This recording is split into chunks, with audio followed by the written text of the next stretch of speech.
बाबर, आपने खुद कहा कि जिस वक्त आप आउट हुए उस वक्त आउट नहीं होना चाहिए था, सिचुएशन ऐसी थी। तो आपसे एक्सपेक्टेशंस बहुत ज़्यादा की जाती हैं और ज़्यादातर शिकायत यही होती है कि बाबर कैरी तो करता है लेकिन फिनिश नहीं कर पाता, और आपका मवाजना विराट कोहली से भी इसी वजह से होता है कि वो भी सिमिलर सॉर्ट ऑफ गेम से आता है लेकिन वो फिनिश करके जाता है। समझते हैं तो वो मवाजना कहीं ना कहीं ठीक है, या ख़त्म कर दें आप जिस तरह जिस वजह से सवाल कर रहे हैं आप छोड़ दें उसको। बाबर आजम से क्वेश्चन हुआ लंबा चौड़ा सा क्वेश्चन था। उसका क्रक्स ये था कि पहले वो बाबर आजम से पूछा गया कि विराट कोहली के साथ आपका कंपैरिजन इसी वजह से किया जाता था कि विराट कोहली और आपको सेम सिचुएशंस में कई दफ़ा बैटिंग करनी पड़ी तो वो मैच फिनिश कर लेता था, आपसे फिनिश नहीं होता था। तो एक तो बाबर ने वो जो साफ़ी था ना उसको यहीं पे कट कर दिया। बाबर आजम के ऊपर स्पेशली मैं आज की वीडियो में बात करना चाहता हूं कि मतलब यानी लोग किसी हाल में खुश नहीं हैं कि अगर वो रन्स भी कर देता है तो उसके अंदर भी कीड़े निकालने की कोशिश करते हैं कि यार आपने ऐसा क्यों नहीं कर लिया, आपने ऐसा क्यों नहीं कर लिया। अब कल के मैच में जिस किस्म की विकेट चल रही थी और जिस तरह खेलना मुश्किल हुआ था, शॉट्स नहीं लग रहे थे, वहां पे उसने 43 रन, कितने इंपॉर्टेंट रन किए 37 बॉल्स पे। 116 का स्ट्राइक रेट तो था लेकिन सिचुएशन के हिसाब से वो क्रीज पे खड़ा रहा जैसा उसका गेम है। अगर वो भी आउट हो जाता तो शायद पेशावर जलवी मैच हार जाती। लेकिन जब प्रेस कॉन्फ्रेंस में जाता है, मतलब किस किस्म के लोग सवालात करते हैं कि यार आपका मुआवजना जो है ना, आपका कंपैरिजन जो है जी विराट कोहली से होता है, वो तो मैचेस जितवा के चला जाता था, वो तो नॉट आउट जाता था, आप आउट हो जाते हैं, आपको नॉट आउट जाना चाहिए था। भाई किसी किसी सिचुएशन में ठीक है नॉट आउट जाना चाहिए, इसमें कोई शक नहीं है, लेकिन मुझे ये चीज बता दो कि विराट कोहली का कंपैरिजन क्यों उसके साथ किया जाता है।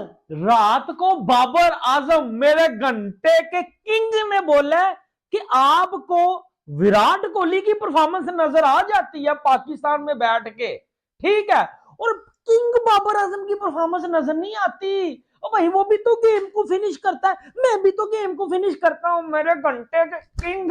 भाई किसी किसी सिचुएशन में ठीक है नॉट आउट जाना चाहिए, इसमें कोई शक नहीं है, लेकिन मुझे ये चीज बता दो कि विराट कोहली का कंपैरिजन क्यों उसके साथ किया जाता है और इस किस्म के फजूल सवालात क्यों किए जाते हैं। क्योंकि जो सवालात किए जाते हैं वो भी शायद यही समझता है कि यार इस किस्म के सवालात करके देखो जी मैं डिस्कस होने लग जाऊंगा कि देखो जी उस फलाने साफी ने जी ये सवाल किया था जी बाबर आजम से कि आपका और विराट कोहली का कंपेरिजन किया जाता है। भाई विराट कोहली का कंपैरिजन जिस तरह की उसने परफॉर्मेंसेस दी है ना, और सेकंड इनिंग में आके जो उसकी परसेंटेज है विनिंग रेशियो मैच जितवाने का, वो तो दुनिया के बड़े से बड़े प्लेयर का नहीं है। तो क्या हम बोलेंगे वो फारिग प्लेयर है, वो बेकार प्लेयर है, उनको खेलना नहीं आता बिल्कुल भी। तो वो तो उसका एक वो जो रन्स चेज करने का एक जो तरीकेकार जो हंगर है उसकी, वो तो किसी में भी नहीं है। तो ये किस किस्म के फजूल सवालात करते हैं कि जी बाबर आजम फिनिश करके जाए। भाई पीएसएल कहां हो रही है? पाकिस्तान में। विराट कोहली कहां क्या है? पाकिस्तान का नहीं, इंडिया का। तो मानो ना उसको अब्बू और बापू, मानो ना क्रिकेट का कि चर्चे उसके रात को पीएसएल में हो रहे हैं। भाईजान Virat Kohli is the Bapu of cricket, Virat Kohli is the official father of Pakistan cricket, ठीक है।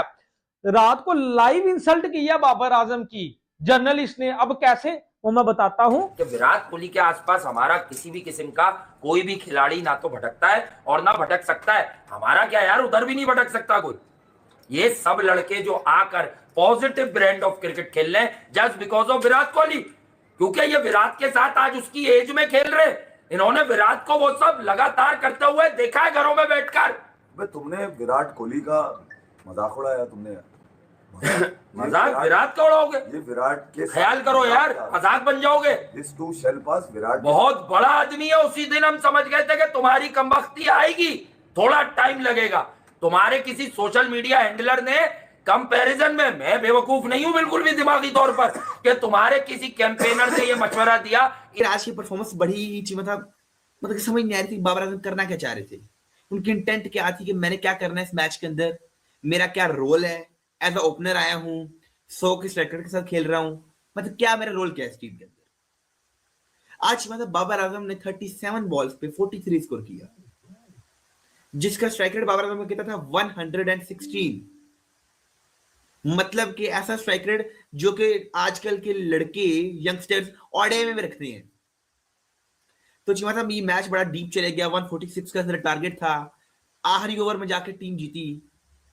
तो उनसे पूछा गया आज के वो विराट बात होती क्रिकेट है। का बहुत बड़ा ठीक है, नाम है। मगर मैं सिर्फ ये कह रहा हूँ कि विराट ने इस क्रिकेट को उरूज बख्शा है। उरूज हाँ, उरूज बख्शा है। टेस्ट क्रिकेट की जान है विराट। केविन पीटरसन, नासिर आपको हुसैन, बड़े बड़े लोगों के रिमार्क्स ये- हैं कि ये विराट ने टेस्ट पाकिस्तान क्रिकेट को में- अलाइव रखा हुआ है। मैं इस बात का प्राउड नहीं कि पाकिस्तान में लोग विराट कोहली को, अबे दुनिया में उस जगह पे जहां पे क्रिकेट को देखा जाता है वहां विराट को ही देखा जाता है। जी, जी। बात सीधी सी ये कि आपने उसको फिल्म बनाने की कोशिश करी, तुम्हारी फिल्म बन गई। आज उसने बजाय तुम्हारे कंधे पे हाथ रखने के तुम्हारे पीछे हाथ रखा कि तू इसी काबिल है, बस हाँ, चल भाई निकल, इसी चल भाई काबिल हो निकल। तुम। ये वाला सीन था विराट का, चल भाई निकल।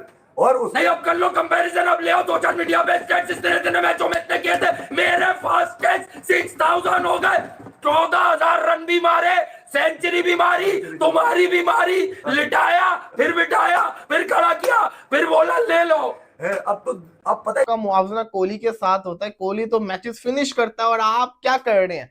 अब कराची का मीडिया तो ऐसे सवाल करता होता है, वो रुकते तो नहीं है। तो बाबर आजम उसी में कहते स्टॉप इट, रुक जाए, मैं समझ गया आप क्या चाह रहे हैं, आप छोड़ दें इस चीज को। फिर बाबर आजम पूरी की पूरी कहानी सुनाते हैं। बाबर आजम कहते हैं कि ना देखिए, हर कोई अच्छा करना चाहता है, एक दिन लगता है, 2 दिन में हो जाता है, महीना लग जाता होता है, लेकिन हर कोई चाहता है अच्छा करना। और रही बात मैच फिनिशिंग की, तो I have finish many matches, मैंने बहुत मैचेस जिसको कहते हैं ना फिनिश किए हुए हैं। तो बाबर आजम ये कह के, लेकिन जो बाबर आजम का तरीका था वो नॉर्मल तरीका नहीं था। बाबर आजम साफ दिख रहा था कि गुस्सा हुए हुए हैं, क्योंकि आप कहां से उठा के विराट कोहली को क्यों लेके आए बीच में, मैं भी पूछूंगा। ये तो आप मतलब दुम पे पांव रखने वाला काम है ना। हाँ, जारी बात है। एक उन्हें ठीक है, मैच नहीं था तो एक दूसरा PSL चल रहा है, एक मैच है उसमें। बाबर और कोहली को कंपेयर ना किया होता ना, तो बाबर आजम आपको एक बड़ा शानदार अच्छा प्लेयर लगता, क्योंकि आप उसको कोहली से कंपेयर हम लोग करते हैं, लगातार करते हुए आ रहे हैं। अगर हम ऐसे बाबर को देखेंगे ना, तो बाबर आजम फिर अच्छा प्लेयर नहीं लगता, क्योंकि विराट कोहली ने फिर वही बात आई थी, बहुत सारे मैचेस जितवाए हुए हैं। तो बाबर को एज बाबर देखोगे आपको अच्छा लगेगा, लेकिन बाबर को अगर आप एज कोहली कंपेयर करोगे, जो कि स्टार्टिंग के अंदर हम सबने किया हुआ है, हम सबकी गलती है कि वो उसकी वो रिकॉर्ड तोड़ रहा था, तो हम कह रहे थे फला फला फला, लेकिन कोहली तो फिर कोहली है, वो तो अभी तक रुकने का नाम नहीं ले रहा। उसकी तो परफॉर्मेंस मैं देख रहा होता हूँ, वो आईपीएल के अंदर भी कैसे शानदार स्ट्राइकर से खेल रहा होता है। तो ये चीज मैटर। मीडिया ना अभी भी लाहौर कराची से निकला नहीं है। बाबर जब कराची जाएगा कंट्रोवर्सी बनेगी। हालांकि कराची के क्रिकेटर्स, मैं ये कोई इलाके बात नहीं कर रहा ये, लेकिन ये हमारी अभी जब से मैं कर रहा हूँ जर्नलिज्म, ये देखने को मिलता है। जब कोई जाएगा वहां पे बड़े तल्ख सवाल होंगे, और कराची का कोई भी कप्तान है, कोई भी है, उसको बड़ी रिस्पेक्ट दी जाती है लाहौर में, मीडिया डील करता है। तो ये एक आम सी बात है जो हम सब जर्नलिस्ट समझते भी हैं, ठीक है। पर मैं पहले आपको बोल दिया, Muzammil is a nice guy, लेकिन मुझे लगता है